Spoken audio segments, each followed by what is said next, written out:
Mike, impressed or not? No, I mean, guys, let's keep it 100. Yo, before yo, nah, it's not hate. Like, let's be honest. Ask Andres and Zig how much y'all been tracking that. You haven't. I mean, See? I haven't. Honestly No, speaking, Nobody I I cares. haven't. haven't. Like, But I who just thought it'd be cares, something bro? that we could talk Like, about. I don't stop. know. I mean, I thought it's something we could talk about, I guess. Yo, No, let's I guess I keep it mean, not. real. go ahead, Mike. Go ahead, Mike. No, let's keep it real, Carl. Like, we all remember when at one point we thought Kobe was going to do it. Everybody talked about it like, oh, Kobe playing 20 years. Kobe's a great scorer. So we all thought, okay, Kobe was going to break this record.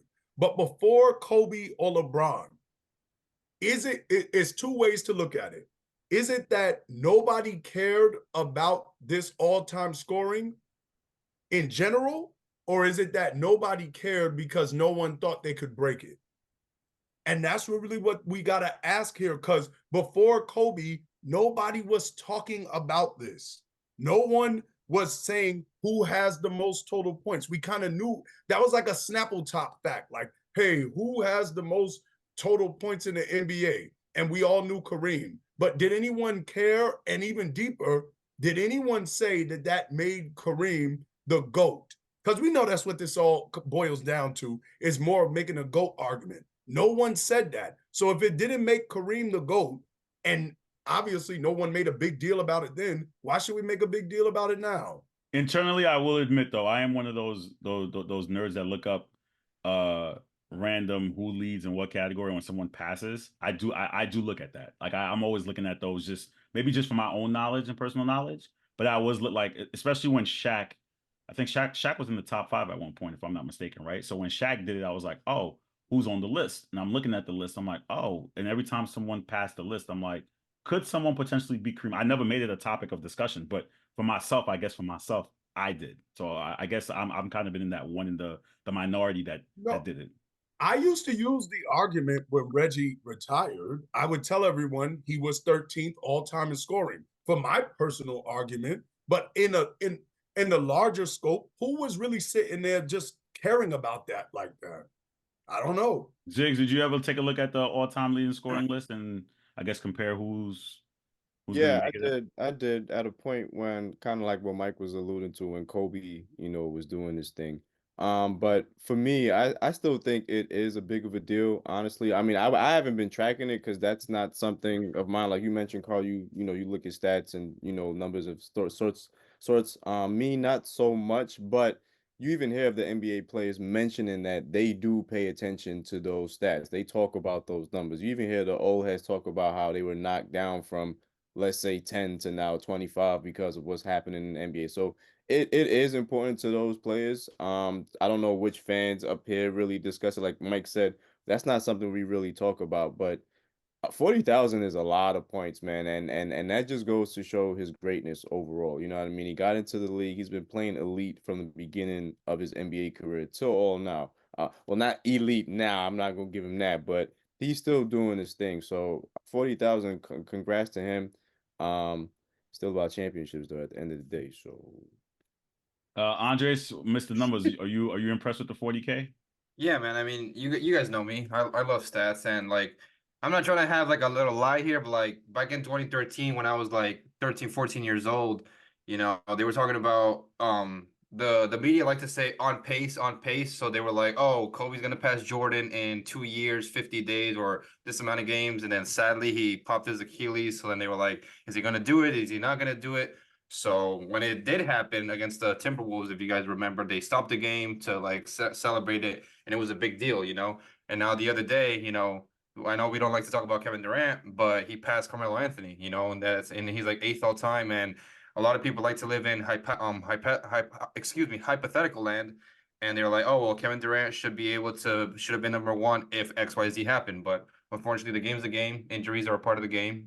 And but top 10 all time for Kevin Durant is crazy. The amount of injuries he suffered the last 3 or 4 years. He missed the whole season, but congrats to him on passing Carmelo Anthony being eighth.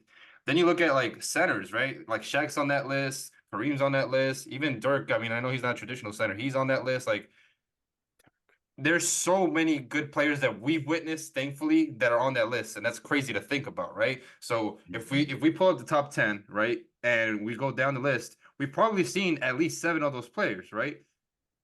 So let me pull it up real quick. So we got excuse me, we got LeBron James, who we saw, Kareem, who, well, maybe you guys didn't see, Karl Didn't see. Malone, Maybe. Saw. Kobe, Michael Jordan, Dirk, Saw. Wilt, Shaq, KD, and Melo. That's the top 10.